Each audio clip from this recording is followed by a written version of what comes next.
versus Marquise. Parties have been sworn in, Judge. You may be seated. Ladies, have seats, please. The two of you met, according to what I read, at the place where you both work, which is at a hotel. Correct. And dated briefly for about a 3-month period. And Mr. Shiverdicker, during that time, you allege that you loaned the defendant some money to fix her car. Yes, Your Honor. You broke up. You want your money back. She says that the money that you spent on the car was not a loan, was a gift.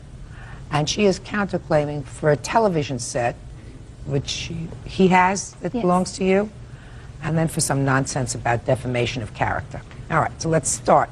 When did you give her this money for the car? It was within the 3 months, January, February, March. I just kept putting money into her car because her car kept breaking down. Well, let's start with the first time you gave her money to put in the car. How did that come about? She was like, it was January 24th, I think, I believe, and she was having car problems and stuff like that. She has 2 children, so she kept coming to my house and stuff. Her car was breaking down, so I figured that I'd be a nice guy, give her some money, help her fix her car. She said she was getting a tax check, and she'd give me the money back from the tax check when she got it in. That's so not true. I just a minute. Tell me the exact conversation, sir. She called you and said she was having car trouble. What kind of car trouble was she having? starter was going in her car. That was the first problem? No, the first problem was the windshield was broken in her car. Oh. So let's get to the windshield. Did she call your house and tell you she needed it, or were you out together and she told you she needed money? No, we were out together. We were talking about it. And what did you say to her? I just told her, she asked me about, she's driving around with the windshield cracked and stuff, and I told her that, you know, you should get that fixed before she gets pulled over with it. Okay. You should get that fixed. And what did she say to you? She said she would when she got a tax check money in. She said, fine, I'm going to do that when I get Right. my tax check. Right. And you said to her? I said, don't worry about it. I'll take care of it now. When you get your tax check, you can just give me the money so you don't have to have no problems until then. And how much did you give her? I went to the junkyard, picked up a windshield. It was $50. And then I went to a glass place like a week later and had it put in for her. And how much did they charge you at the glass place? $60. Did you consult her about any of these costs? Yeah, she said she'll take care of it once you got a tax check. No, you keep saying that. Had you told her you were going to a junkyard? Yes. Is that right? He told me he'd call a couple of junkyards and find prices. And I told him to get prices and then notify me, and I was going to buy the windshield with my paycheck, not my tax check. Okay, so you were planning to buy it? I was planning to buy it, yes. Okay. And you couldn't have gotten it cheaper than $50, could you? I wasn't sure. He said it was his responsibility to look for me. I wasn't allowed to look myself. So he was supposed to call, get prices, and then notify me. I was going to pay him the money, and he was going to pick it up. Okay.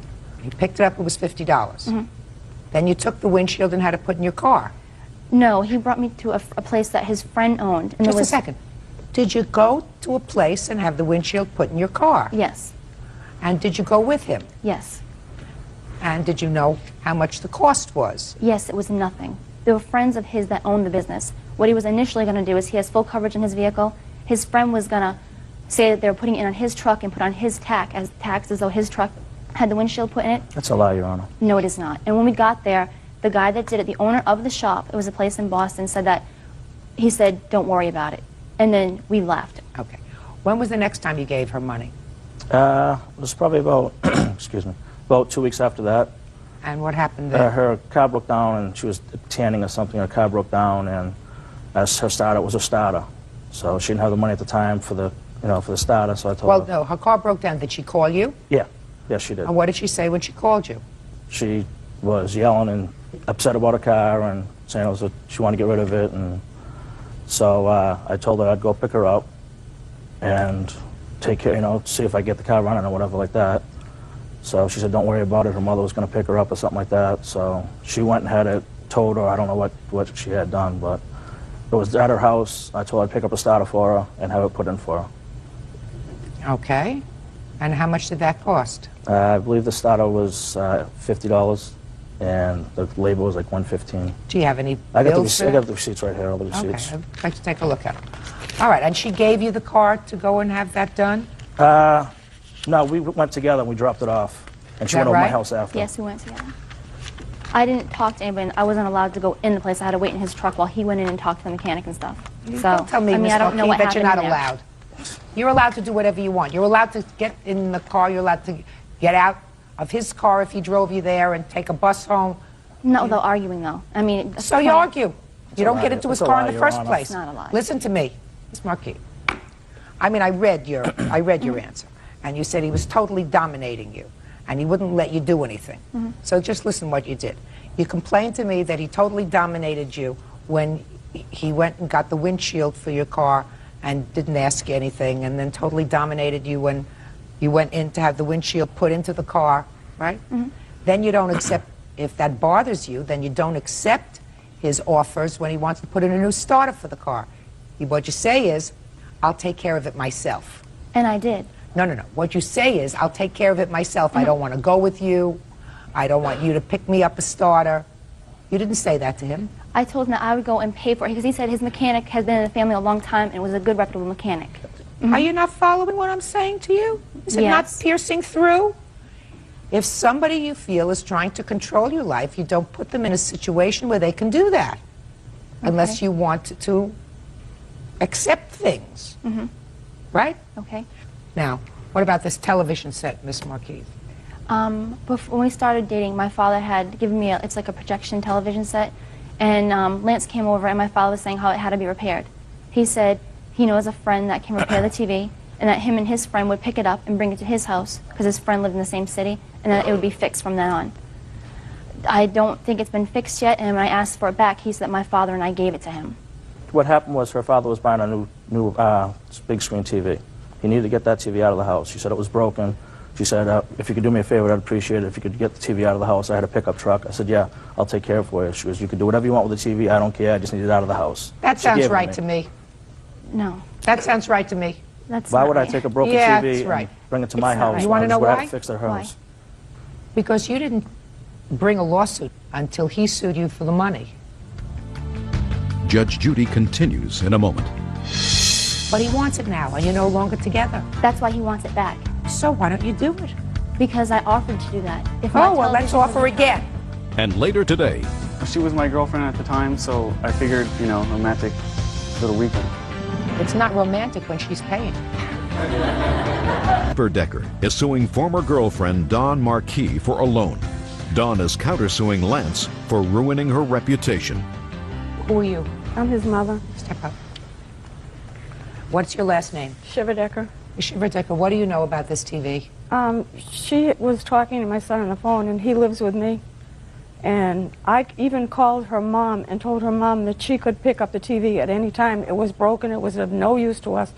Where is the TV now? Just It's at my house. is it fixed? No, it's not. It's not fixed. No. So nobody did anything with it. Correct. Fine. Go get it. Okay. 3 days from today. If you're not there after 3 days, he's going to fix it and have himself a TV. Sit down. Your Honor, I have bank statements showing that the whole entire time I had over that amount of the money in the bank, including my my deposits with the checks. The second time he had the car repaired, my money was already in the bank, and he knows that because when I was sleeping, he went through my pocketbook and looked at all my bank So statements. why don't you give him the money that he spent on your car? Because when I tried to in the first place, I was writing a check and we were going to pick up the car. He told me no. He said, it's my responsibility. I'm taking care of it. He refused the money Well, but he wants it now, so why don't you give it to him? because he said not to worry about No, it no, no. before. So Listen to no. me. He said it's his Listen to responsibility. me. But he wants it now, and you're no longer together. That's why he wants it back. So why don't you do it? Because I offered to do that. If my Oh, well, let's television was offer returned- again. You offer to give him back the money he spent for his car, for your car? If my stuff was returned to me also. Just what stuff? My television. You're was the going main to thing. pick that up in 3 days. Okay. What else? That's the main thing, yeah, that's it. That's the only thing. Good. Your Honor. Now let me see. Now, that's very good. So let me see the bills that you spent on a car. and this She is- wants to give it back to you. This was a letter that she Even wrote me though that I it was was... She wants to give it back to you because that's the right thing to do because she says you're annoying her at work. You're annoying her at work, and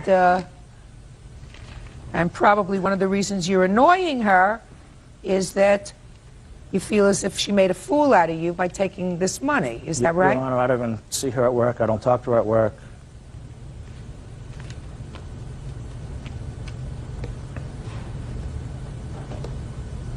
$261. Now, you want to take care of the rest of this countersuit that you have or defamation?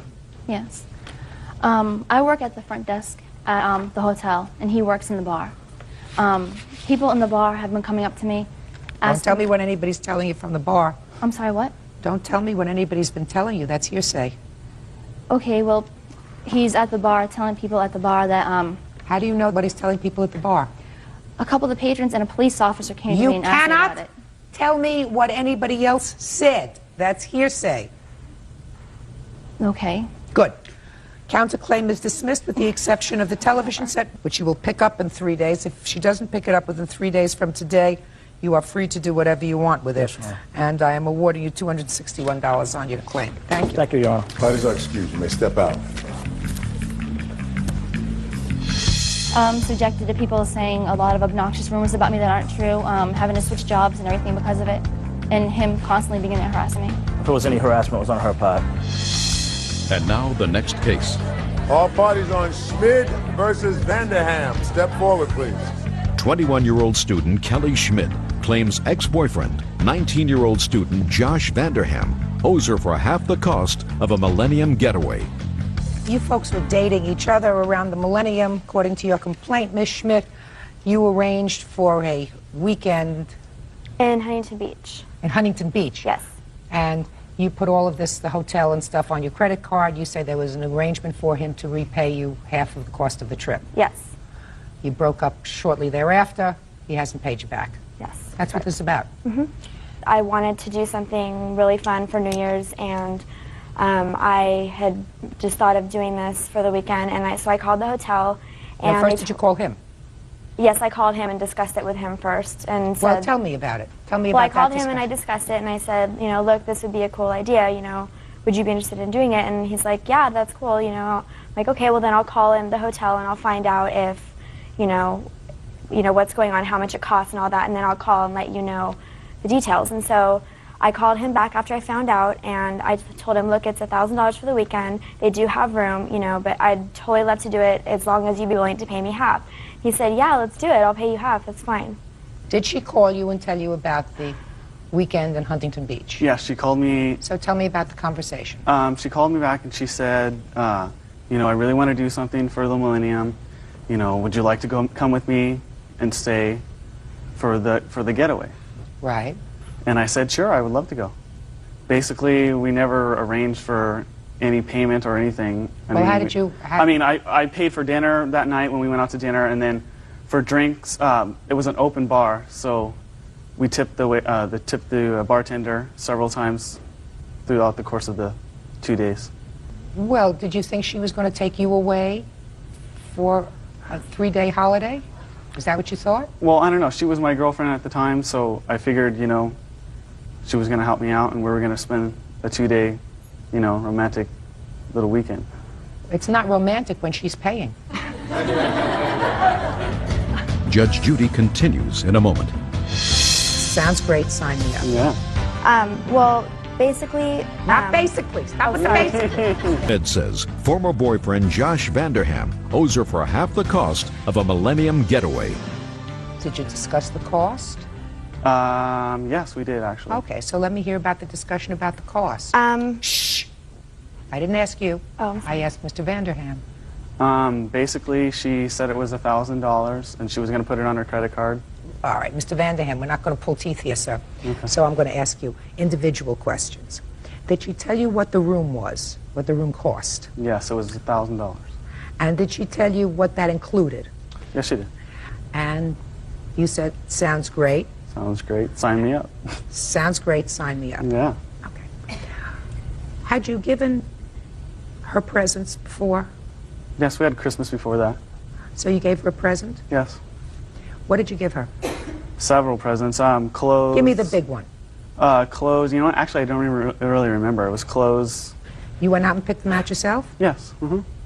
And when you gave them to her, did you, what was it, a blouse or a shirt or something? A dress. It was a couple items. Couple of things. Probably. Did you tell her where you purchased them? Yes. Did you tell her how much they cost? No. Why didn't you tell her how much they cost? Because it was Christmas and... Because it was a gift. Yes. Right. Now, what your claim is, Mr. Vanderham, is that she was making a gift to you of this Millennium weekend, right? That's correct. So when one makes a gift to somebody, usually they do not discuss the cost of the gift. with that person. They say, now you see where I'm going? I see where you're going. Yeah, I knew you'd see where I was going. You usually don't have a long conversation about what the room costs, what the meals are, that it includes entertainment, unless there is an expectation that you're going to be repaid. Because if you gave her a dress for Christmas, you wouldn't say, here, I bought you this dress for $149. Right? That would be tacky. Yes. It's the same kind of gift. I hear you. The same kind of gift, you hear me? All right, so the room was $500. So why are you suing him for $600? Well, basically... Not basically. Stop with the basic. As far as the interest went on the credit card, it's about 12%, and the charges were incurred all the way in December. And so you're charging for interest on your credit card? yes, and Okay. actually it was about $1,050 plus extra room charges and stuff. I have the credrit card statement right Let me here see. if you'd like to see it. Now, you say you paid for dinner, Mr. Vanderham. Was that a gift? Basic, yeah. Basically. Basically. You like me, basically. What was the $200 for? The $200 was for an extra. We had the witness and his girlfriend ended up staying with us in the room that weekend, and that was an extra $200. But they paid for that. They paid me money for that. Is this the person who stayed in the room? Yes, it is. Is this your friend? That's my best friend. Still your best friend. So he's sitting Yeah. on that side. He was I there. don't know. What? Step up here. David! Yes. David what? Pollard. Are you nervous? A little bit. Good. David, you and your girlfriend went and spent the weekend with them Yes. in Huntington Beach? Yes. And your tab was $200. That's correct. And this is your best friend. Yes. Didn't you think it was sort of fair to say, listen, if we have this room and the room's going to cost us a total of $1,200 for the four of us, that we should split that in half? I asked him about the cost of the You room. asked who about the cost? She. No, who did you ask about the cost, David? I actually asked both of them. Both of them in the same, they were No, there at the on same different phone calls. Kelly called me back and told me it would be $100 a person extra, and I said, well, you know, how much is the room? And she said, well, the room's a little over $1,000. And I said, well, is $100 then going to cover it? Do you want more? And she said, no, just, you know, pay for what extra fees they're going to charge us. And I said, okay, you know. So she was a nice person. Can I Yes. say something, Your Honor? Yes. Before they even came to the picture, it was just going to be me and him splitting the entire cost. So I had already planned on just us agreeing to pay that much money, and like you said, they had offered, but you know, I just told them that's fine. We've already, you know, taken care of it. We've discussed it, and that's how it's going to work. So, Perfect. Judgment for the plaintiff in the amount of $600, that's all. Parties are excused. You may step out. 42 on the calendar in the matter of Carbajal versus Young. Parties have been sworn in, Judge. You may be seated. Two of you folks were involved in a relationship. You have a child together, and according to your complaint, sir, you had had some sort of a disagreement. You went over to the defendant's house to apologize. An argument ensued, and she damaged your truck. Correct. I went over there. We had been arguing on Friday night, then we didn't see each other all day Saturday. And then I actually went over there to pick up my daughter at 10 o'clock on Sunday morning, and she wasn't there. And then I, you know, kept going back, you know, every couple of hours, and I finally caught up with her about 3:30. And we argued on her porch. My little girl, she's 4 years old now, and she was, you know, right there with her at the screen door. We kept arguing. I got a little upset. She got upset. I turned around and walked away. That's incorrect as far as... Get a chance. Okay. Go ahead. She said one more thing. I turned around and lashed back at her, and then I took off down her walkway. She came out, storming out of her door, started swinging at me, and I was, you know, just bobbing and weaving, kind of like went towards the front of my truck and went around towards, like, the driver's side of my truck. Well, because she couldn't hit me, I guess she got upset, so she went up to my truck, and she was in her bare feet, but she was kicking my truck about 4 to 5 times on the passenger side. Then she walked around. She walked around the front of my truck, and she tried to hit me again. All this time, I kept telling her my little daughter was watching through the screen door, so I was telling her to calm down. And she started swinging at me again, but this time I grabbed her arms, and she proceeded to headbutt me right in my mouth and loosen this tooth right here. So then after that happened, I backed up, and she followed me up the driveway, started swinging again. This time, the only way I can get away, I just grabbed her and I pushed her with a little force, and that's the only way that I was able to get away. I then got into my truck, and I drove off up her street a little bit, and then I got out, and we exchanged a few more words. And What'd you get out for? because I said a few things to her. You know, I wanted to get like one little last word in, and anyway, so I started driving. In my mind, I was like, well, I'm going to the police department, straight to the police department. They were And as I was driving, You want to lose this case No. before we start? No. Okay, apologize. as I was driving to the police department, I noticed, I went to make a left turn, and that's when I noticed that this had been broken off. I guess she had done it between the time she head-butted me and when I backed up to her driveway. I guess she reached in and broke it off because she was still trying to do damage to my truck. Okay. So what I find interesting, sir, is that you are suing for damage to your truck, Only. right? Mm-hmm. Somebody hit me and loosened my tooth, boy. I wouldn't give a rat's behind about my truck. I also went to the dentist. I went to the dentist like 2 weeks later. There was little damage in the ligaments. Well, up that's here. what I'm saying to you, sir. It's just your priorities are sort of interesting to me. Okay. Miss Young, Yes. why did you lose your temper at him that day? Well, he'd said something about our daughter. He said that he probably isn't the father when I had broken up with him because he and was too jealous. The one thing that he said to you was, I'm probably not her father. Well, he had used plenty of vulgarness and just intent to hurt me with just... So you lost your cool. Well, after he was leaving, yeah, he started flinging, he was mud flinging at me, you know. I kept my cool up until that point, until he was down in the middle of the grass and he had screamed that back because he hadn't pushed my buttons yet, and he knew that that's the only thing he could say to push my buttons. So then what did you do? I'm a wet hen when it comes to my daughter. What did I do? I went down to the lawn, and yeah, I had swung at him with miss, which there's no intent to, Just tell me what you did. Only because All right, I up. ducked out of the way, though. I mean, she was coming Am at I me asking pretty you good. any questions now? Okay. And So you started swinging at I him. had swung one time. Yes, I did. Either or. You started So swinging at him. Okay. Well, Okay. yeah, heck yes. So, well, I didn't hit him. He ducked and grabbed my arms and held him up to me, pushed him up to me, laughing at me. Seeing that he pushed my buttons, at that time he slapped my head. He let go of one of my arms. Wait, hold on. No, I don't want to hear you. I can't Did say you that. understand me? That's a I lie. don't want to hear you. And he'd swung at me and popped me in the side of the head, at this side of the head. And, Go ahead. Which is I'm in not the... going to sit here and tell a lie like that. You want to lose? You want me to throw you out? I'm going to do that. You told your story. I told her to be quiet until you were finished. Do you understand? Did you hear me tell her that? Mm-hmm. If you open your mouth again, I'm dismissing your lawsuit unless I ask you a question. Is that clear? That's clear. Good. Continue.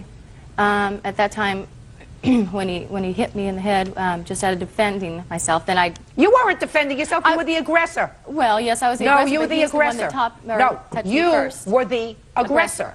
Correct, but he's the one that touched first. No. But- You okay. were the aggressor. Okay, so, okay. Now, what did you do to his car? He then let go and ran around his truck laughing and dancing around, thought it was cute. He ran from the back of his truck all the way around to the passenger seat side, and at that time I reached in to grab his keys. No, at that time, according to your answer, let me tell you what you wrote in your answer. He ran around to get to the front of his truck. Right. And you say, I chased him Well, from the back to the front driver's side. that's just human nature. I mean, somebody hit you, yeah, heck yes. I mean, you know, you're like, and he's laughing, and you're like... Let me see the damage to the truck, adrenaline's please. popping up. Shoot. Let me see what the I- damage. what I have here, I have, I like- didn't ask you a question. I said, let me see the damage to the truck. Okay. But in those pictures, And may I finish? No, you're finished. Oh, you I'm want this not too? finished. You're finished.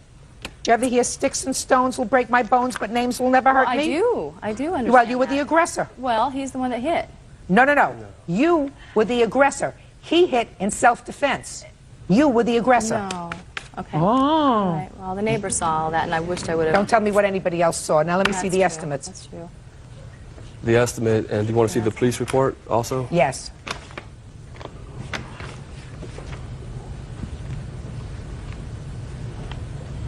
You can tell a lie like that. You're so... You know damn well that I hit you. you ought to just be quiet. they talking to each other? No, Judge, they're not talking. Screen door, you're so lame. Sabrina knows how to open Now screens. they're talking to each other, Judge.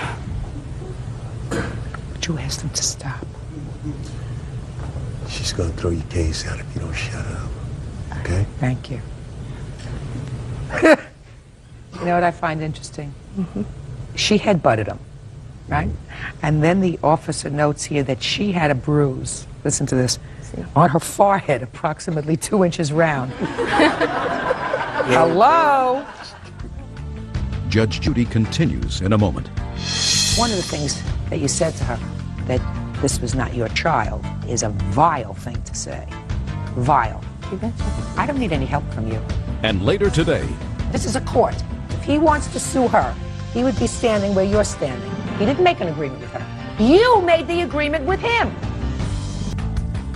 Benjamin Carbajal is suing ex-girlfriend Denise Young for hitting him in front of their 4-year-old daughter. Okay, well, you're going to get the money for your truck. She had absolutely no basis to not only hit you in the mouth, which I would have sued for, but damage your truck, He thought God it forbid. was cool. That's what he told the officer, too. He thought it was cool. But I'm going to Sit say this back. to you, sir, and this is just gratuitous tongue lashing from me. One of the things that you said to her, which, especially since you say that your daughter was present, she was at the screen door, if you shouted to her that this was not your child, that is a vile thing to say. Sick. Vile. Clearly designed to push her buttons. Pushing her buttons doesn't give her a license to either assault you or your property. But that probably, especially with your daughter there, is probably the worst thing that you could say to a child within a child's earshot. Right? So I don't agree. care what kind of relationship you have with her. If you two have been fighting for 12 years, God bless you, you might spend the next 12 years fighting with each other. Who knows? But you made a child together. You're not supposed to make that child miserable. So if you told me that you were being a good father and said, cut it out, you know, your daughter is standing by the screen door, and then to shout to her what you did, there is nothing that I can say to you that can mitigate the damage that did. Do you understand? Yes, I do. All right. Do you still go and pick her up for visitation? Yes. Yep. Actually- Once in a great while. actually- Once in a great while. Last Sunday, Like it was the day- it was raining heavy, and because I have not had that fixed yet, I can't drive my truck in the rain because I don't have any windshield wipers. It quit raining at 3 o'clock in the afternoon, and I have Do you have an offered order of and- visitation? Yes, I have, Yes, he and does. I took Just a her to sec. court. Just a second. You have an order of Yes, visitation? I do. Yes, and I I do. assume you have an order of support. Yes, I do. And you pay the order of support? Yes. Yes, they dock his wages. Okay, well, that's fine. He has no choice. That's fine. Yes. He's working. He could quit his You betcha. job. Yes, you betcha. Do you work? Yes, I do. So that you both work and you both support Very a good child, job, the child yes. that you made. And if you have visitations, every time you're supposed to be there, you're supposed to be there on time. You That never includes- dis- Excuse me. I don't need any help from you. No, okay. I'm sorry. Judgment for the plaintiff in the amount of $1,650. That's all. Parties are excused. You may step out. That was easy. The time that's invested with he and Cabrina isn't anything. I guess she's right for us to get along well, everything to be pretty smooth and pleasant, and me to spend more time with my daughter. She's right. Well, that's important. That's important for every child. And now the next case. All parties on Griffith versus Bell. Step forward, please. 25-year-old tattoo artist Jared Griffith is suing the mother of his child, 23-year-old beauty advisor Nicole Bell, for rent and car repairs. Mr. Griffith, you and the defendant have had a 5-year relationship, Altogether, yes. and you have a child together. Yes. How old is the child? She's 5. You're suing her for $700 and some odd dollars. $300 you say was a loan of some sort, and some money to fix your car. Yes. Were you living together at the time of this loan? Yes. Tell me about it. It was towards the tail end of our relationship, and a couple days before Halloween of 1999, she called me at work and asked me if I could borrow some money from a friend of mine, For what? so she could pay rent because she didn't have the money for rent Rent where? at our house, the house that we were living at. The two of you. So Yes. you had an arrangement that each one of you would pay so much in rent? Our agreement was that she was to pay half the rent, and I was going to pay the other half, and then we split the bills. Is that right? Yes. And you borrowed the money from a friend? I borrowed the money from my friend Pat. And what was the arrangement as far as paying back Pat? The arrangement was that she was going to originally pay him back by the end of the month, and she never did. Okay, so she didn't pay back Pat. No. Did you? No, I didn't. So what are you doing here? I'm suing on his behalf. You can't sue on his behalf. You're not out of pocket any money, right? Well, I borrowed the money from him Right. to give to her Right. for the loan. But you're not out of pocket any money. You didn't pay him back, right? Right. Judge Judy continues in a moment. Did you pay any child support in February, Mr. Griffith? No, I haven't. He's not paid child support since our daughter was 6 months old. You're getting away with murder, sir. Jared Griffith is suing Nicole Bell for rent and car repairs. Nicole claims Jared owes her for child support. All right, let's move on to the second problem. Second problem is the car. You say you loaned her a car. Yes. The car got damaged, the brakes needed to be redone, and you wanted her to pay for the brakes. She agreed to pay for the brakes. She kept on complaining about how is she going to get to work, how is she going to do this, how is she going to do that. And so I eventually said, okay, well, you can use my car if you agree to pay for the repairs to it, because you've driven it into the ground over the past few months. Because when she originally started driving it, we took it down and got it fixed at my mechanics. And it was, the brakes and everything were in tip-top shape. Well, had you just put in new brakes? No, I don't think I What had. year car was this? It's a 1964 Bug. 64? Yeah. All right. When you split up, who did your daughter go to live with? Did she stay with you, or did she go with She was living with her grandmother. She spends the weekends with my mother. Why? Because my mom babysits. My mom has Friday and Saturday off. Those are the only 2 days that she can spend with my daughter. Okay, but during the week, where does your daughter go? She's with my boyfriend. She stays with your boyfriend Yes, during the day? I live with my boyfriend. You have a boyfriend now that doesn't work? No, he works. You just said that your daughter spends during the week with your boyfriend. Right. So he doesn't work. Right now, he's applying for a few jobs. So the answer is he doesn't work. Right. Now, Mr. Griffith, the defendant says that one of the reasons you're angry with her is because you claimed your daughter on your tax returns this year as if you were her sole provider. Yes. And she called the Internal Revenue Service and said that that's not true. Yes. You know, if you were civilized with each other and if you were each contributing similar amounts of money, what you could have done was made some sort of arrangement. Somebody claims her on their tax returns, and then whatever that deduction is, you can share it. We did originally when we were together that we agreed that we would claim her, that I would claim her for that year because she was out of work for the majority of the year and I made more money than her. Was that your arrangement? No, we had an arrangement previously that we would claim her every other year. He claimed her the prior year of 98, so 99 was my year to claim her, but I was also the majority of the provider for her. Okay. Ms. Bell, for my own interest, did you ask Mr. Griffith to borrow $300 on your behalf? No, ma'am. He took it upon himself to borrow money from his friend to pay the remainder of the rent.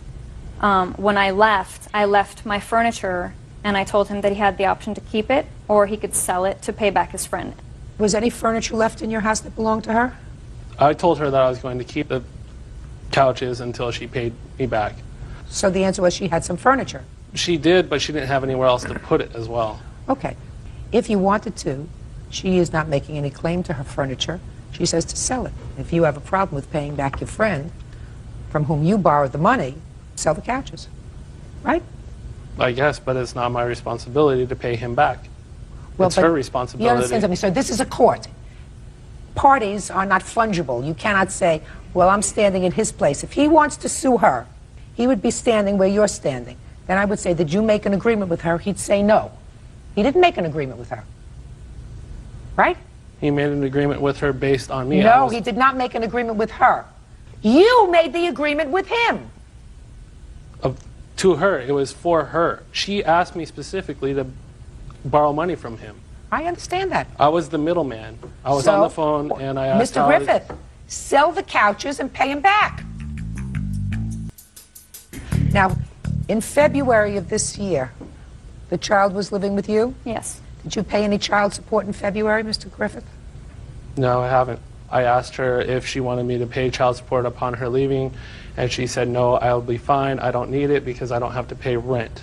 So you have not paid child support since November of 1999? No. No, I have. I'm working on that right now with the district attorney's office. Just a second. Have you paid child support since November of 1999? No, because you have she not. denied it. She did not want it. He's not paid child support since our daughter was 6 months old. It doesn't make any difference. You were living together. What do you mean he hasn't No, paid we child weren't support? living together for 4.5 years, and he never paid child support in that time, and I never denied him, no, I don't need it. Because, I mean, it's Why ordered is by the the district attorney involved now? Because it's welfare reimbursement. Ah, there you go. For not very long. Whatever. It's welfare reimbursement. 99% of it is for welfare reimbursement. Whatever. Are you on welfare now? No, I'm not. Have you been in the last year? No, I have not. Okay. And you have not paid any child support in the last year? No, I have not. You're getting away with murder, sir. So your case is dismissed, that's all. Parties are excused. You may step out. Matter of Wilson versus Dixon. Parties have been sworn in, Judge. You may be seated. Young lady, have a seat, please. Miss Wilson, there was a time that you provided daycare for the defendant's 3 children. According to your complaint, as a result of some scandalous and slanderous remarks that the defendant made, you lost income. Yes, sir. Yes, ma'am. And you want her to compensate you for that. Yes, ma'am. This is your oldest daughter? Yes. And you have 2 little Yes. ones, toddlers? Yes. How many days a week did you take care of? Sunday through Thursday. From what time to what time? From 6:30 to 3 o'clock. You were going to work, I assume? Yes. Yes, ma'am. Do you have children of your own? Yes, ma'am. How old are they? 11 and 4. When did the trouble begin? March 22nd. And tell me what happened. Chantel had told me after That's Chantel? Yes. After I picked him up from the babysitter, but after from her house, she had told me that Rhoda had left him in the car alone while she went inside 2 stores, and she had the keys in the car. She had the car running also. She didn't wake up till 10 in the morning. I dropped them off at 6:30. They didn't eat breakfast. As soon as they woke up, she said, Rhoda said, come on, it's time to go. She didn't have my 1-year-old, she was 1 year, she was 1 then. She didn't have her in a car seat. She had my son, it wasn't in a car seat. He was in a, like a carrier, and she didn't have him strapped in. And Tiara, my youngest daughter, was sitting on Chantel's lap in the car. And she also didn't have my permission to take them from her house. To take them off the premises? Mm-hmm. Had she ever taken them off the premises before? Not that I know of, no. Do you remember coming home and telling your mom about this car ride that you took? Yes. You want to come up here so we can talk? Yeah.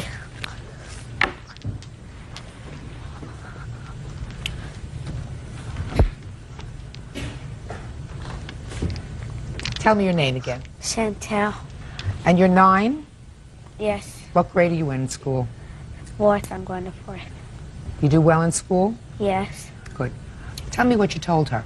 I told her that we woke up until 10 and we didn't. What do you mean you woke up until 10? I mean, Miss Rhoda woke up until 10.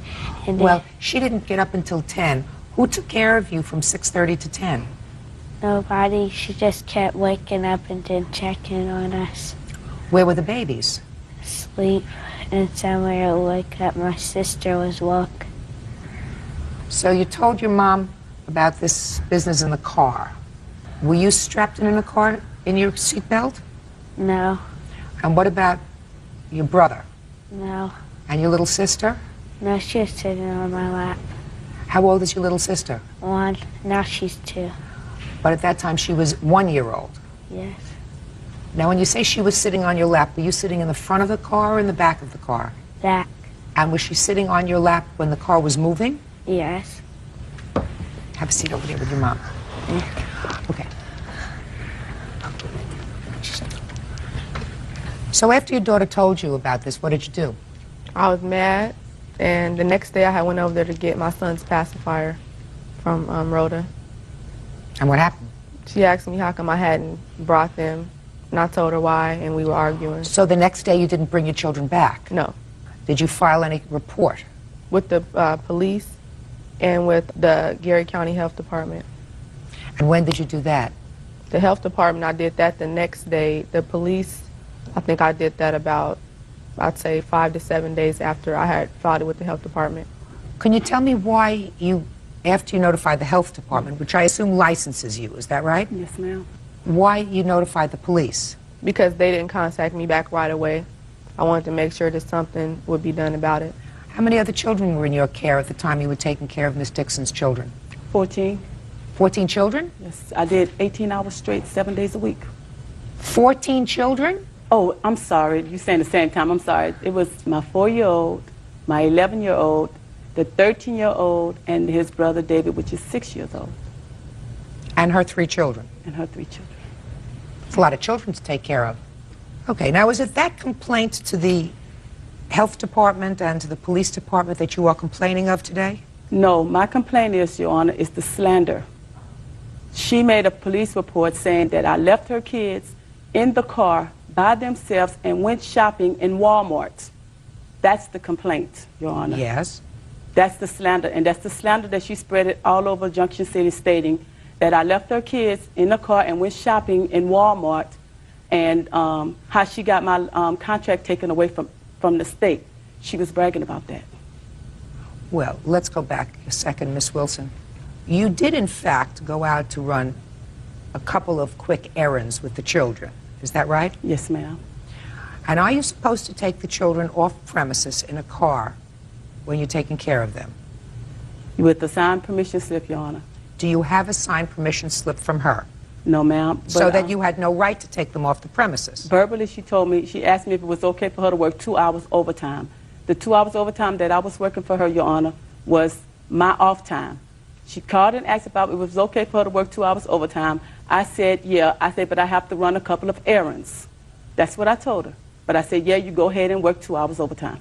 Did you have a signed permission slip from her to take her children off the premises? No, ma'am. The answer is no. No, ma'am. So you're not allowed to take her children off the premises? Verbally. Well, no, ma'am. No, ma'am. You took other children in the car with you, too, correct? Yes, ma'am. How many children other than the defendant's children were in the car? It was Xavier, the 13-year-old, David, my 4-year-old, and her 3. So you had 5 children in the car? Yes, ma'am. How many car seats did you have in the car? I had 1 car seat.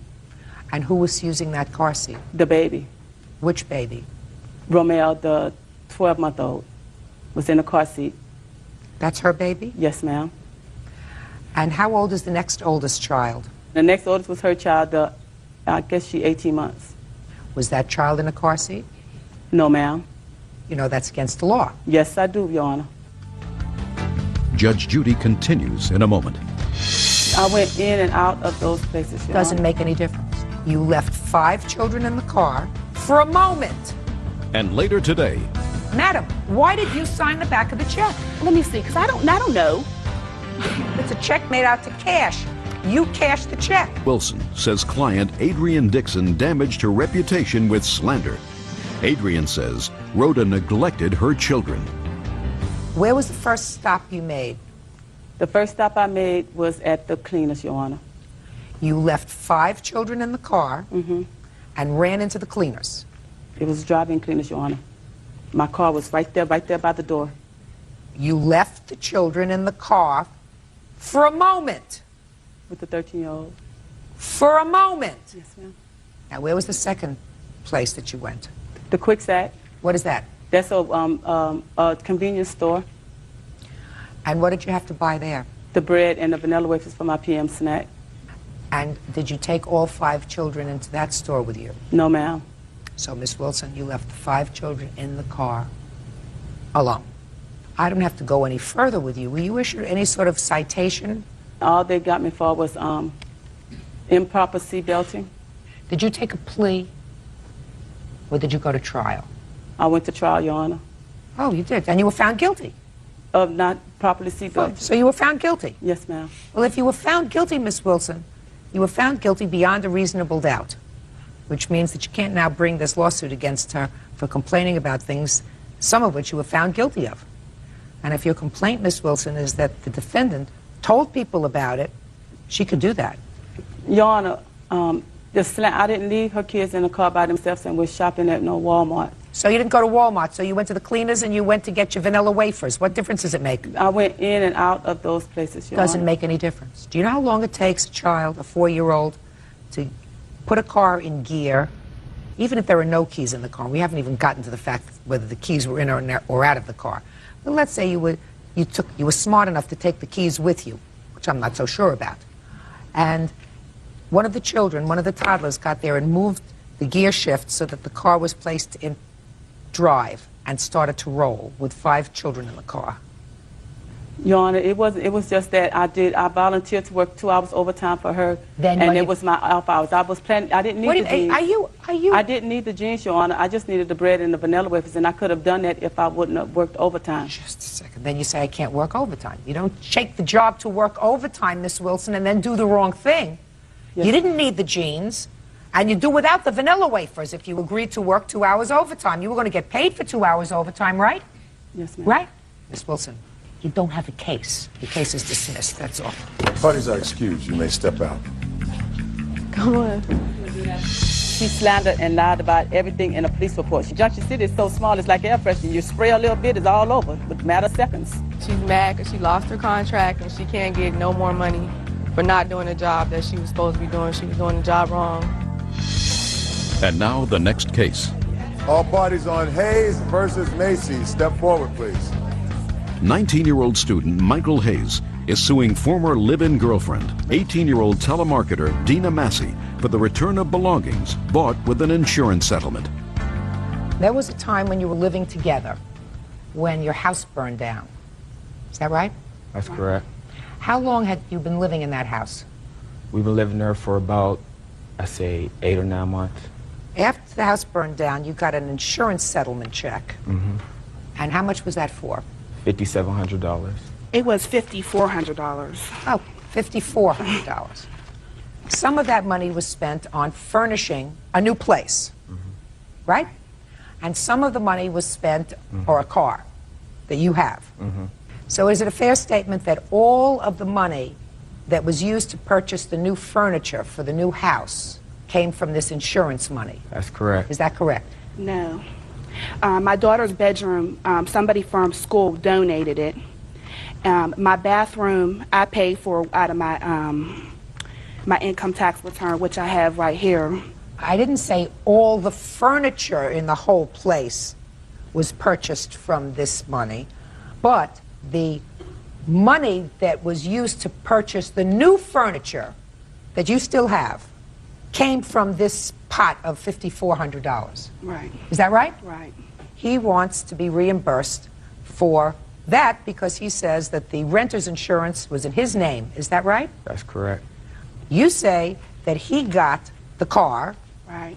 And that also was paid for out of this $5,400, so that you're even. Right. Okay, so I have a few questions. Okay.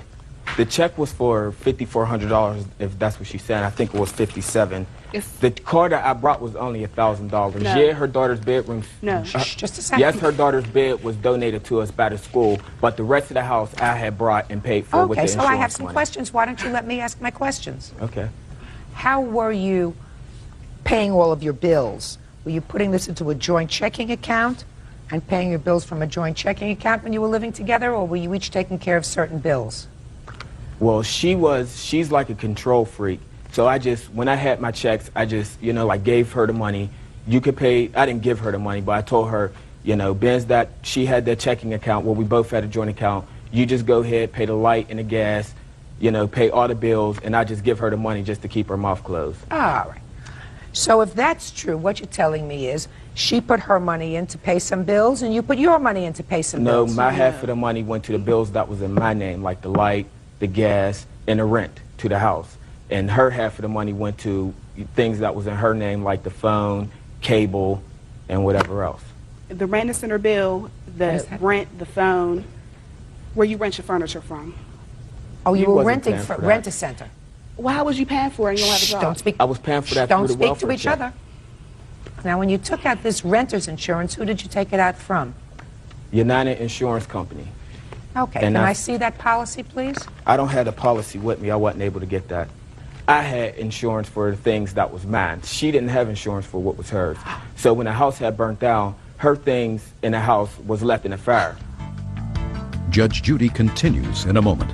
She wanted the car in her name and her mom's name because she said she didn't feel like she had enough security. The house was in my name and the furniture and everything was in my name. Because he tries to pull stuff like this. Michael Hayes says former live-in girlfriend Dina Massey owes him for half the value of their belongings.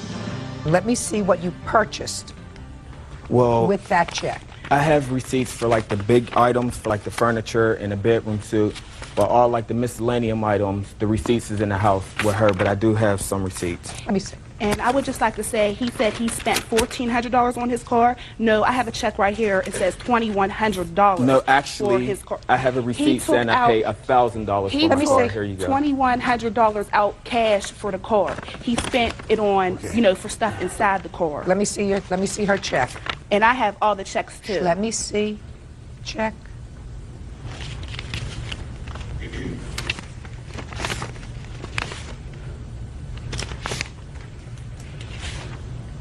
You have a check here for $2,100 that's made out to cash, that's signed by him. And it says car in a memo. Just a second. That you endorsed. What do you mean? I endorsed it. You endorsed it. It was made out to cash, and you got the money. Take a look at the back of the check. I didn't get the money for that. It's not made out to a car dealership. What we did was we wrote to the bank. We wrote a check for $2,100 in cash. He put the memo. It says car. He took $2,100 out for the car. Okay. No. Why did he? Just a second, madam. Why did you sign the back of the check? Let me see, because I don't know. I know we got $2,100 out for the car. But he signed the front of it. I know he signed the front of it. It's a check made out to cash. You cashed the check. Yeah, I cashed the check. You cashed the check. But I gave him the money. We went and we drove and we looked around for cars. It was supposed to be our car. It wasn't just his car. No, it was my car. No, it wasn't just your car. She was going on this trip, like she was like a power trip or something. I don't know what was wrong with her. She wanted the car in her name and her mom's name because she said she didn't feel like she had enough seniority, or, you know, she wanted some seniority, so she wanted my car in her name because the house was in my name and the furniture and everything was in my name. Because he tries to pull stuff like this. No. That's why. Let's say you paid $2,000 for the car, okay? But and I didn't only let's pay- say you got $5,400. What Miss Massey is saying is, since each of you was contributing money to the house, she should have some benefit from this insurance money as well. But we both lived there and we both was on a lease. I had renter, I mean, we had a nice house. I had renter's insurance for the things that was matched. She could have did the same thing. Show me the policy. I wasn't able to get it, but I had the check. On some You're items. absolutely You right, get it on Miss the Massey. whole house. You're absolutely And right. I had- Okay, and the whole house was speaking. mine. The whole house Hey. is not yours. 1, 2, 3, 4. Was the furniture that burned down rental furniture? Yes, it was rental furniture. Who paid the rental company? I did. There must have been a balance due for their furniture. He didn't. Ben's that the couch and a love seat that we had from Rent Center was still there. They was able to come in and take their stuff, so we wouldn't have to, you know, I wasn't liable for it no more. What do you mean? You mean everything burned down except their furniture? Everything didn't burn down, just the couch and the chair burnt down. Everything else was smoke damage. So are you telling me nobody paid Rent a Center for their Yeah, furniture? they came They and got they their got it. furniture They got back. it back. They took it back. They took it back. I guess they were going to fix it or whatever. I don't know what they was going to do to it. You want me to believe they came and took back They this did. couch They and they did. didn't They say did. to you, you have insurance, you have to pay us? No, they came and took it. Ben's that, I don't know, the couch had caught a fire, and they said if it was still, I don't know, they just came and took it back. I don't know either. I don't know either. You have the car? Yes, I do. You have the car? You got the furniture? Right. Goodbye. All right, is excused. You may step out. Versus Kane. Parties have been sworn in, Judge. You may be seated. Ma'am, have a seat, please. Mr. Pelletier, Yes. it was your brother who was married to the defendant? It was my wife's brother, Your Honor. Your brother was married to the defendant at the time of his death. Yes, Your Honor. However, it's a rather long story before that, according to your complaint. According to your complaint, your parents were also alive, and there came a time when they came to live with you, Yes. and they came to live with you because they were in failing health. Yes. And at the time they came to live with you, your brother was living with them. Right. He had suffered a breakdown of some sort. and he was living with and being cared for by his parents. Yes. So you decided to take your mother, your father, and your brother into your home. Yes. Shortly thereafter, your father passed away. Is that right? Yes. And shortly thereafter, your mother passed away, several months later, leaving your brother. You okay?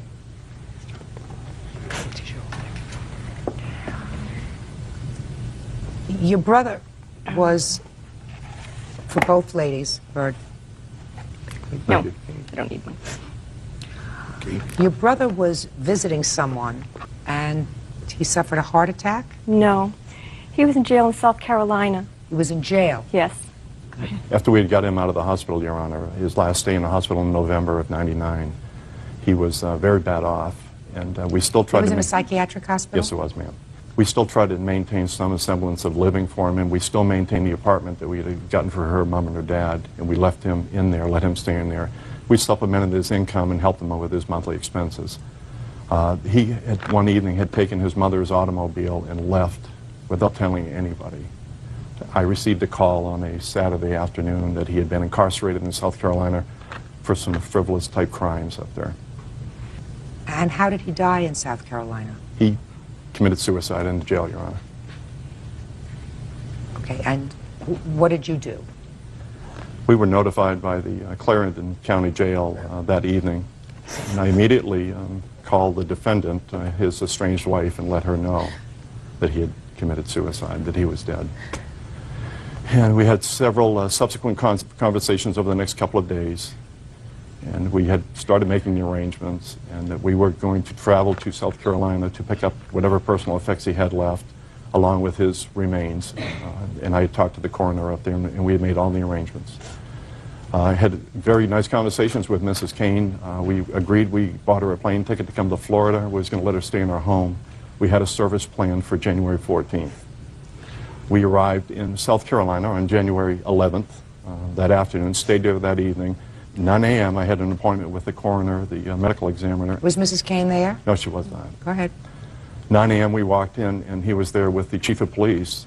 And they were very sad to inform us that they'd been notified the day before that Mrs. Kane had already obtained a lawyer in Sumter, South Carolina, pursuing charges, and that they notified the funeral home that if they released his remains to us, they were going to take legal action against them.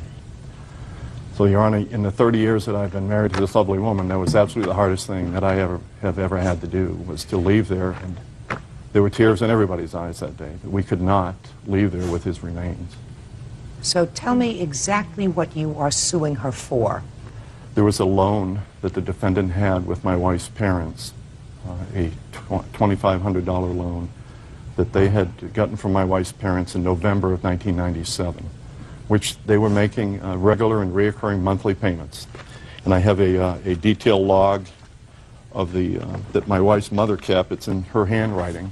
It's not an agreement, but it's a very detailed ledger log that she recorded every payment she received from the defendant. Well, the defendant says that she and her husband were in fact making payments on this loan until after your father-in-law died. She says that your mother-in-law then said to her, you don't have to bother to make any more payments on this loan. Is that what your defense is? I understand that, Your Honor. I had a conversation with Mrs. Kane, my wife's mother, Sarah Kane, in July of 1999. We were helping supplement her income also, and we had a discussion about this, and she was depending on that money to live on. She was on a very fixed income, and I told her then that she needed to notify the defendant and tell her to keep on making those payments. Is there any evidence that after July she resumed making the payments? No, there is not. The logbook goes up to July. So then, what you're saying is there was, in fact, in all probability, a conversation with her about not making the payments because you told her that she should resume making the payments because she couldn't continue to subsidize her. Exactly. Well, but there is no information that she did, in fact, tell her the loan is not forgiven. No, there is not, Your Honor.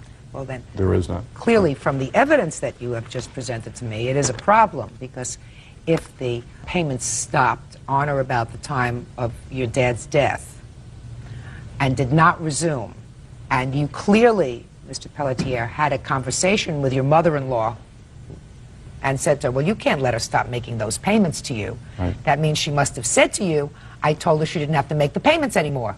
Because your response was, well, you have to tell her she has to start making the payments again. Exactly. But then there's no evidence that she did. That's correct, Your Honor. Okay.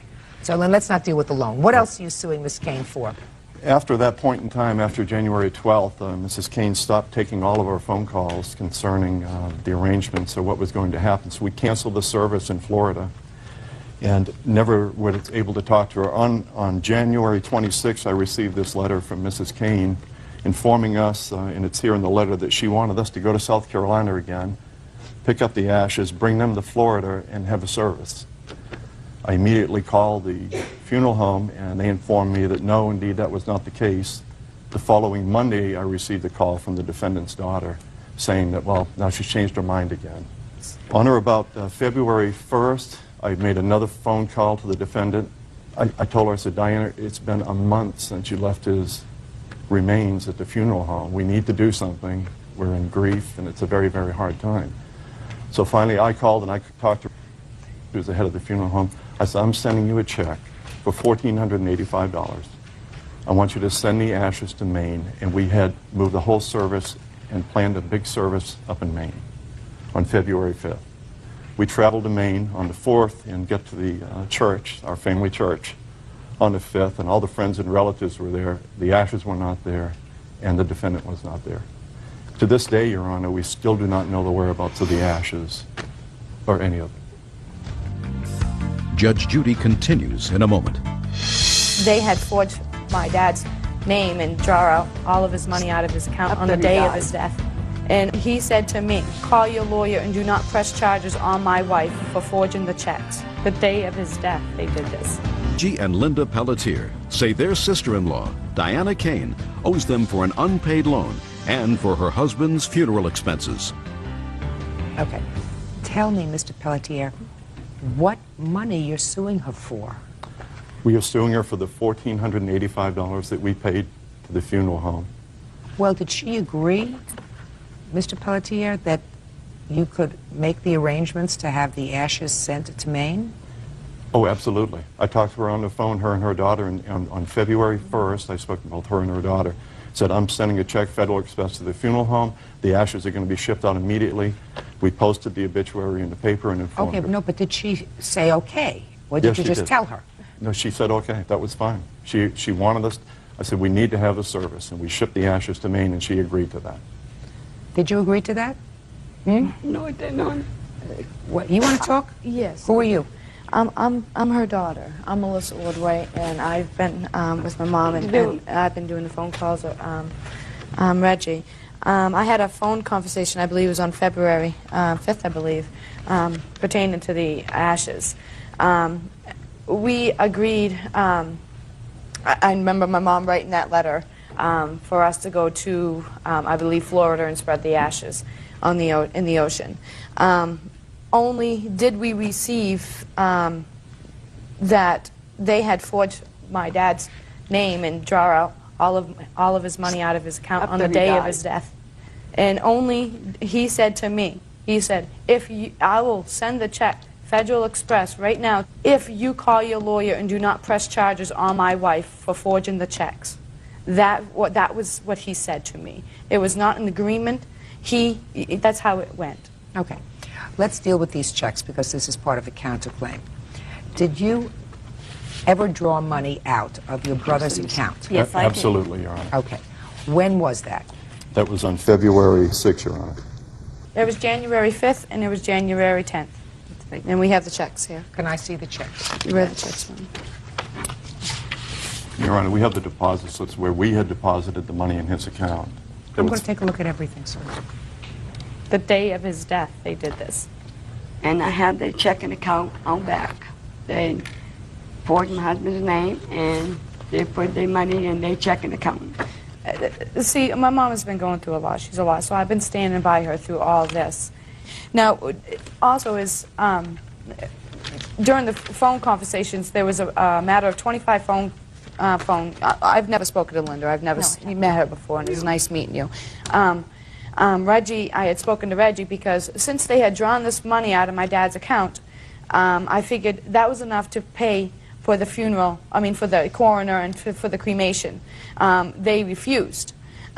They refused to send them to have that money. That was their money. So tell me, where did this money come from that you, where do you claim it came from his account?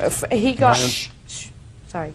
There was $920, Your Honor, that was acquired from the estate account of Sarah Kane for the month of November and December. The balance of that was $800 that was in his account. The $2,588, as you can see, we deposited in his account. From where? That was the proceeds from a life insurance policy, of which he was entitled to 1/4 of that. So that's his 1/4. No, his 1/4 of the $2,588. So why did you deposit the whole thing in his account for? We deposited the whole thing in his account so we could disperse it out of his account. I mean, that's the way his mother wanted it. Well, that makes it a little too complicated, sir. But even if you deposited that money in his account, this becomes his money. You can't, by law, write a check and sign his name. You understand that? I understand that, ma'am. Okay, so you can't do that. And if there was money put into the account, $800 was his? That's correct. Was his? Yes, it was. Okay. And according to you, 25% of $2,500 Exactly. would have been his. Exactly, Your Honor. Right? Which more than covers this $1,485. That is correct. Right? So that would at least make this a wash with regard to money. Correct. Right? Yes, ma'am. Okay. Judge Judy continues in a moment. Is there any way I could show you some pictures of their home with my dad? No. No? For what? To see a picture. Reggie and Linda Pelletier say their sister-in-law, Diana Kane, owes them for an unpaid loan and for her husband's funeral expenses.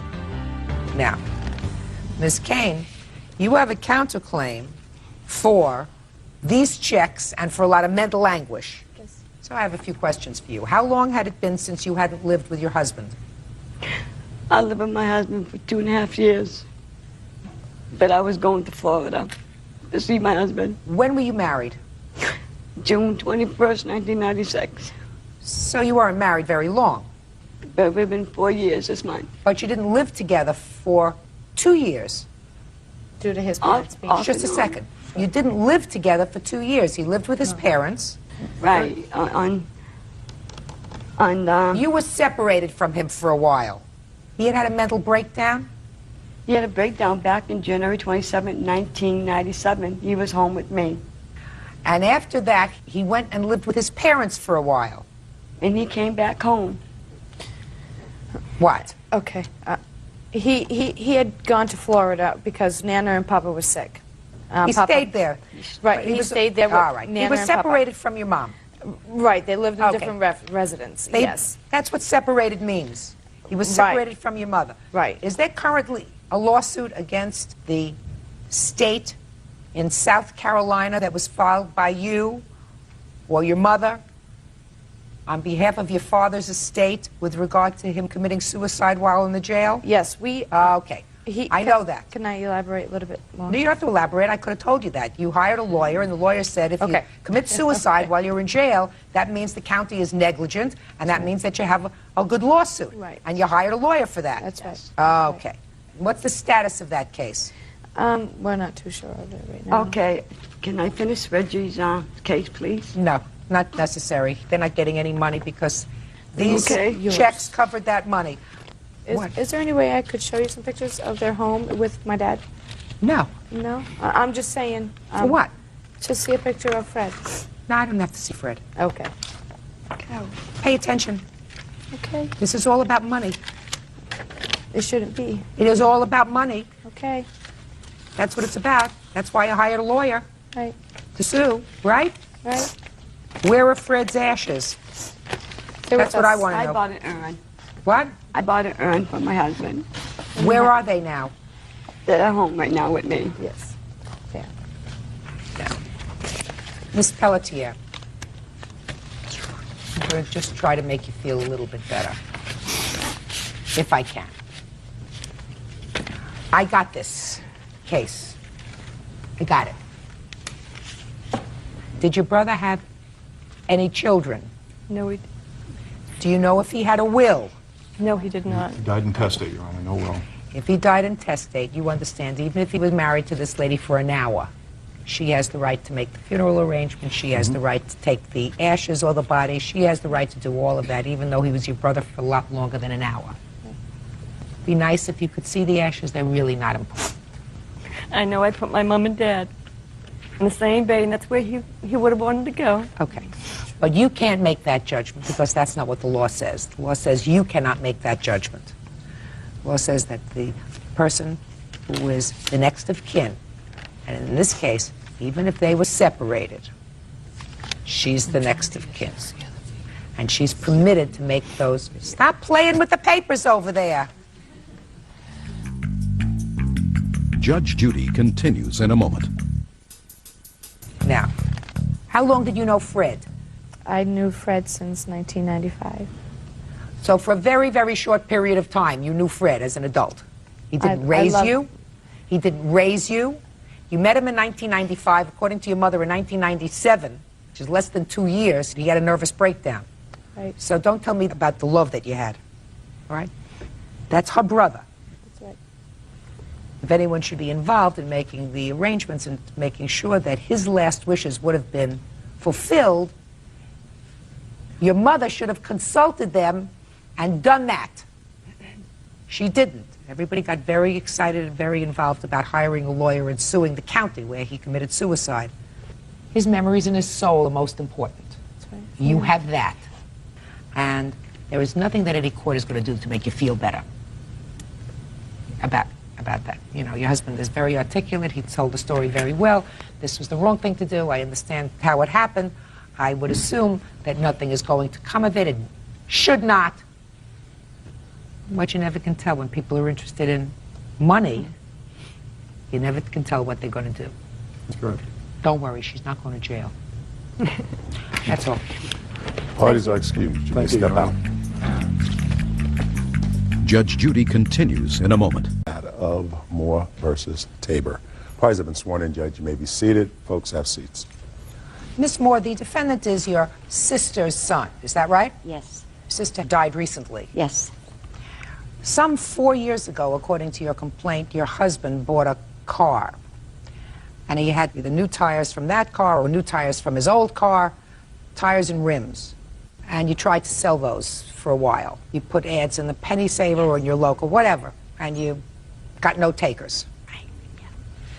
And then there came a time last year when you claimed that you sold the tires to your nephew. Yes. You say for $800, he says for $600. This lawsuit claims that he never paid you. And in addition, you say that this whole tire business has created certain animosity in your family. You want to be compensated for that too. You can't be compensated for that. Family squabbles happen. The courts are not here to take care of hurt feelings. They're here to take care of money.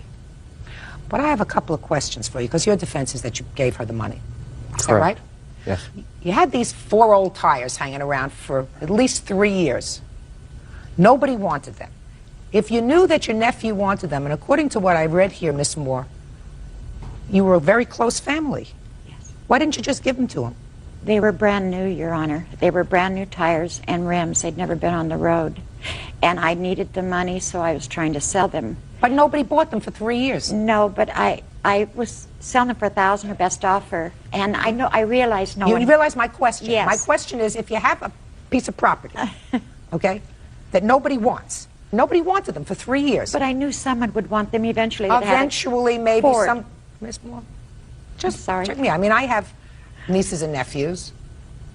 So what I'm asking you is, if you have a nephew, your sister's son, you're a really close family, nobody wants him. It's not as if your husband got the car, he had new tires, your nephew said to you, listen, instead of selling them to a stranger, I'll buy them. Maybe you'll give me a break on the price. You had them sitting in your garage for 3.5 years. Mm-hmm.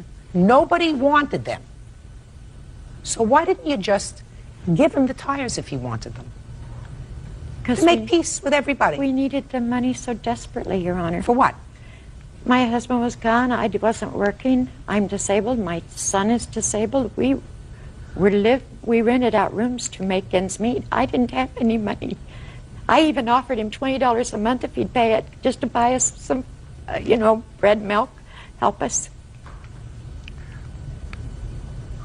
I needed to sell them. I know I couldn't. But you were trying I did to sell try, them. yes, I kept trying. And you weren't successful. In fact, the same week that it came out in the paper again, because sometimes I'd take a few months and, just try to rest from it. And I just put them back in the paper, and he happened to come over the same day they came out. You mean the same day the ad came out? The ad came out, yes. Okay. And you say he didn't pay you? I love him dearly, too. I loved them all. If I'd had the money, I would have gave them to him. Okay. Mr. Tabor, I'll hear you. Okay, well, on May 30th, on a Memorial Day weekend, I believe, last year, well, we were talking, me and my dad.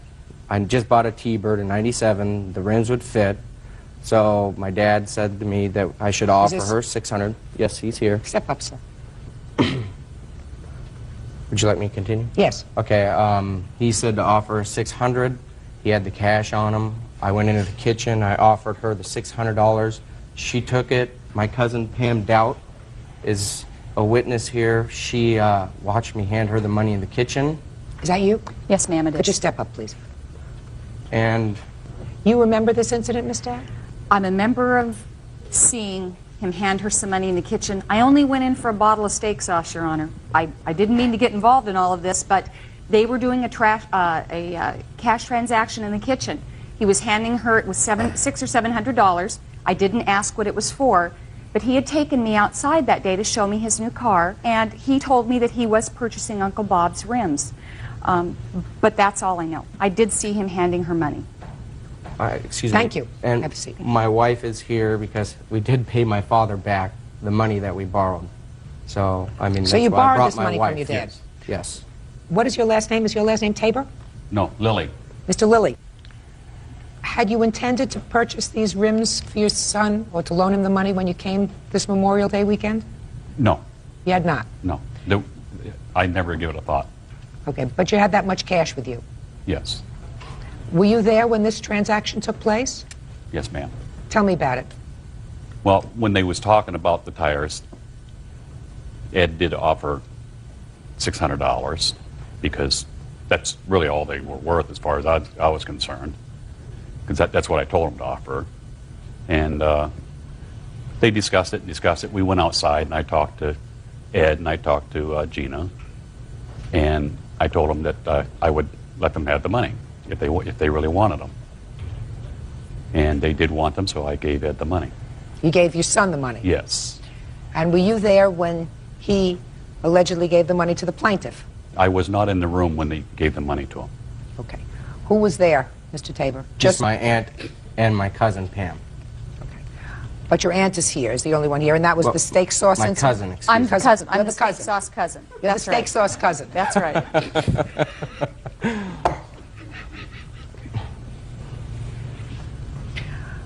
Did you pay your dad back? Yes. How long did it take you to pay your dad back? I would say over 6 months, maybe 8. My wife is the one that gave him the money. Is that right? Tell me what happened to create this hard feeling with your family. My mom passed on, and the families had gone south. We don't talk anymore. We've separated. So what you're saying is that it was your mother who kept everybody together? Absolutely. Judge Judy continues in a moment, or says her nephew Edward Tabor has not paid her for tires and rims for his Thunderbird. Ed says she's been paid. When for the first time were you contacted about the money for the tires? I was called, and she asked for money, and I told her I was not going to give her more money for than what she already had agreed upon. Well, tell me about when that phone call was. How much after your mother died? It was probably a good 3-4 months before she called me. Is that correct that you called him about 3 or 4 months later? Yes. And what was the conversation when she called you? Well, it started off about the gathering. Thanksgiving was coming up, and she wanted to know if we were all coming over for Thanksgiving. And I told her no, that we were going to be going to my brother's house.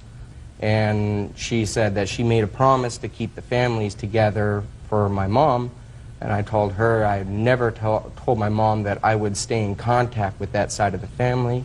That The whole side of the family? Well, my aunt,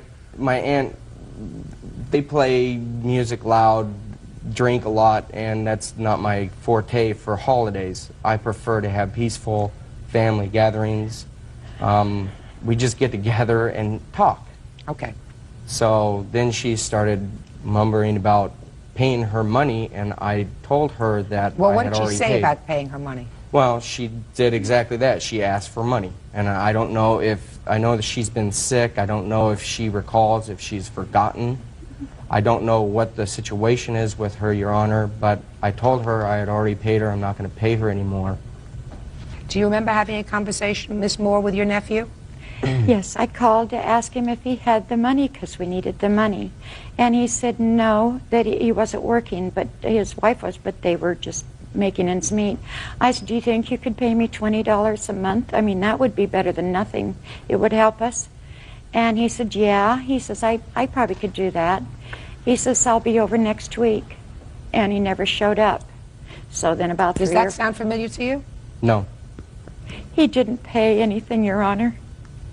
I swear to God, he didn't. I'd have never taken him to court if he had him. You have any witnesses, Miss Moore? Yes, I have my daughter at Christmas Day. We were invited over to his older sister's. And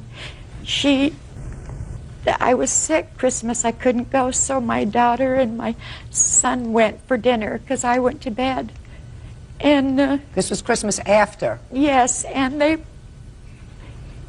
had a problem with. You're her daughter. Yes. You know anything about this tire business? Yes, I do. Let me hear. Well, she sold him the tires for $800. And Were you present when they made the transaction? Not when they made the transaction. Okay, so you don't know about that. Okay. It was at Christmas time. We were all around. Afterwards? Yes. And she didn't go because she was sick. And this subject came up where he wanted to buy this game from my brother, the Risk game. And Raymond said that he would sell it to him for $800. And Eddie turned around and said, what do you mean $800? He says, I ain't paying you $800 for the thing. He says, well, that's what you owe for the tires. And then the conversation started and getting really bad. And next thing I know, Eddie wanted to take Raymond outside and duke it out. I said, a minute. Whoa. Hold. Step up. Tell me your last name, sir. James. Mr. James, according to your sister, there was some talk Christmas time after the tires were purchased, about a game for $800. Yes. And you said that's what you owe for the tires. Right. Right? What did the defendant say to you? He said he wanted the game for his wife's sister. I told him, well, you give the money for the tires and I will give you the game, $800. That's because your mother had said that he still owed her the money for the tires. Right, exactly. But and I go, you give me that money and I will, transfer the game to you. And what did he say to you? And he said, let's go right now, outside. Okay, so he did not at that point acknowledge that he owed any money for the tires. He didn't tell me anything about that. Okay, good. Thank you. Anyways, then after that, I calmed him down. We started to leave, and he followed me outside and pulled me off to the side, and we started talking about the deal about the tires. And he's saying, well, what about all this stuff that happened I turned around and I said, Eddie, all that stuff doesn't matter. That was a long time ago. I said, you bought the tires, you owe the money. And he more or less said to me, well, I owe the money, maybe she'll get it, maybe she won't. Did you have that conversation with her? I walked her outside, Your Honor, after the discussion with me wanting to beat up my cousin. Of course, he's quite a bit bigger. I'm not a fool. So anyways, she did start bringing up the matter of money, and I told her I'm not going to pay for something that I've already paid for before. Now, I don't owe her any money. I have paid her, and whether she has told her children that or not is beyond me.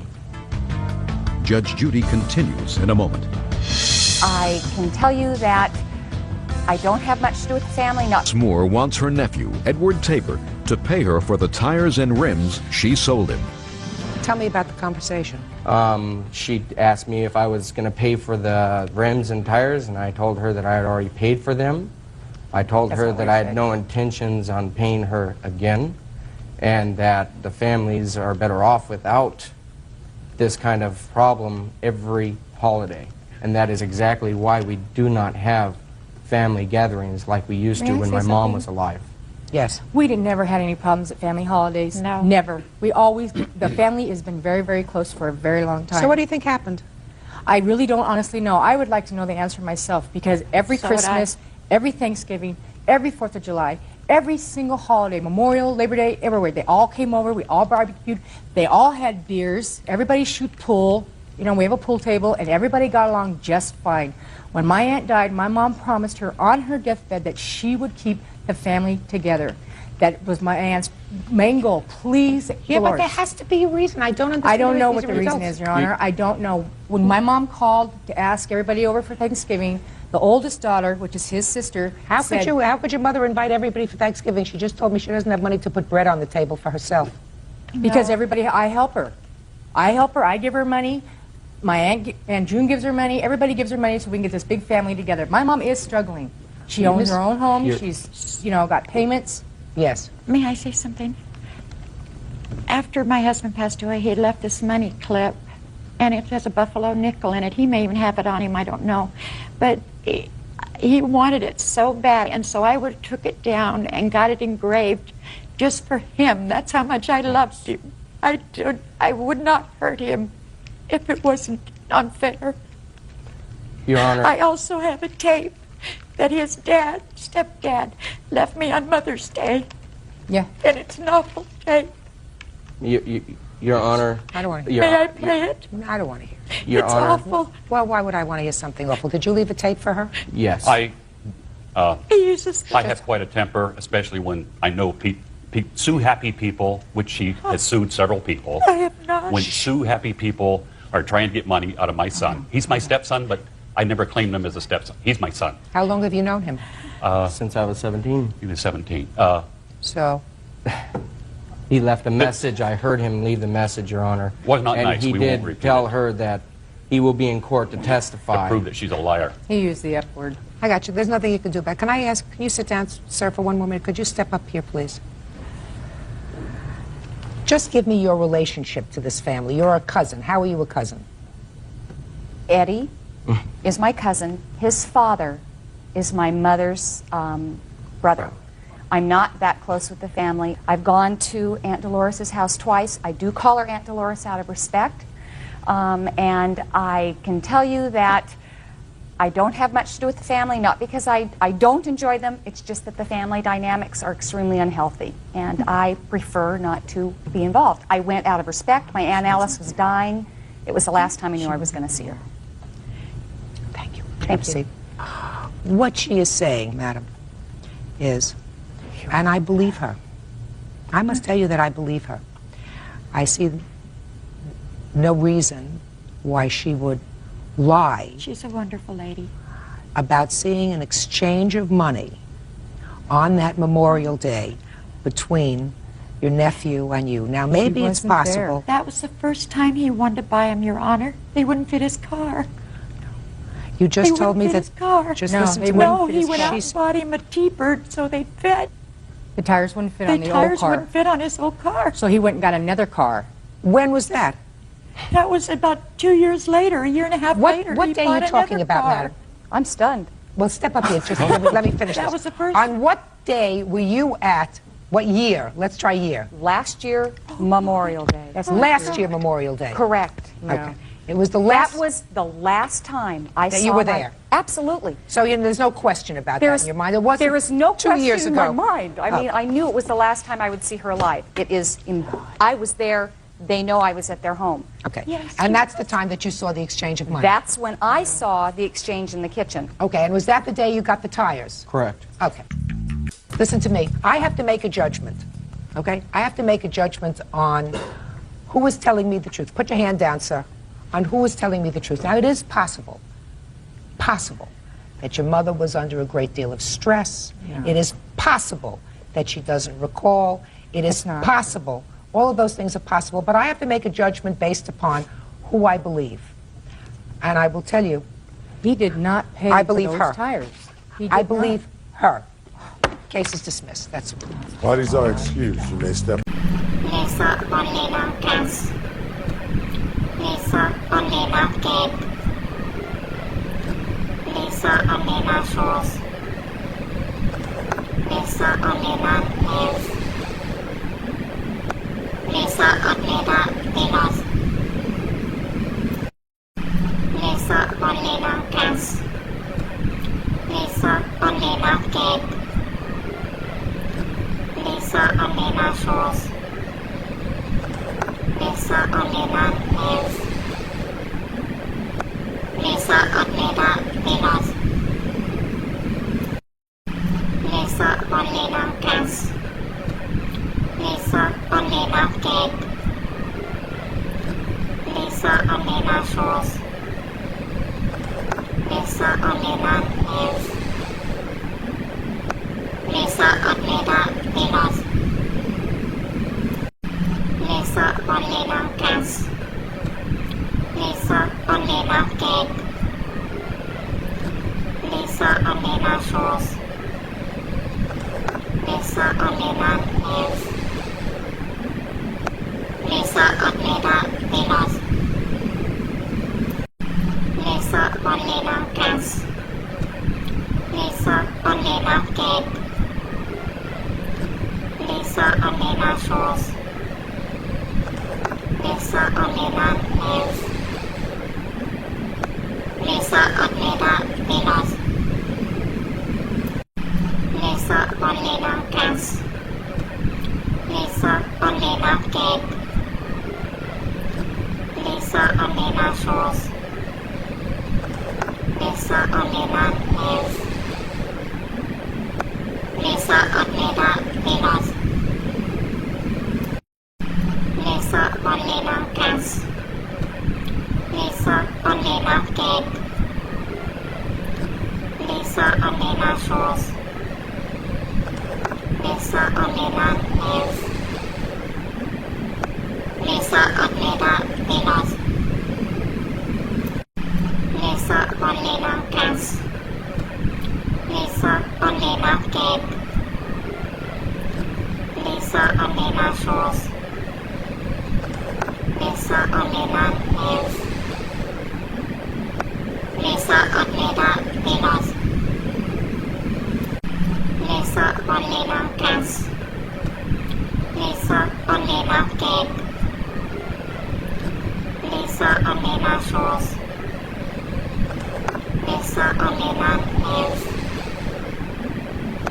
Lisa Olena Dinos.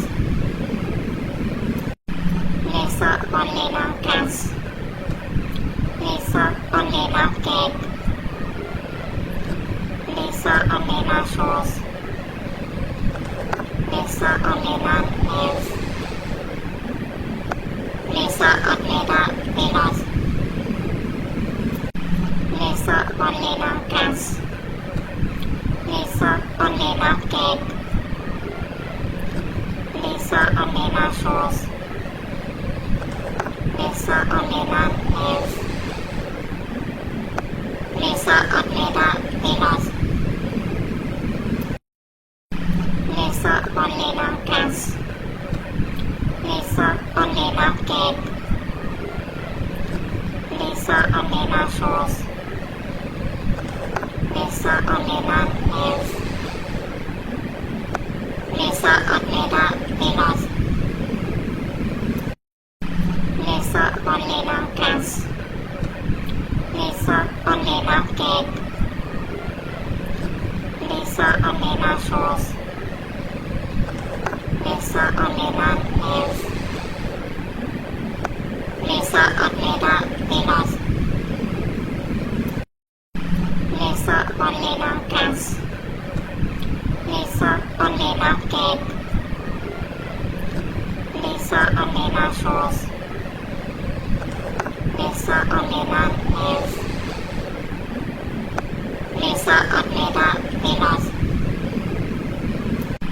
Lisa Olena Cast. Lisa Olena Gate. Lisa Olena Shows. Lisa Olena News. Lisa Olena Dinos. Lisa Olena Cast.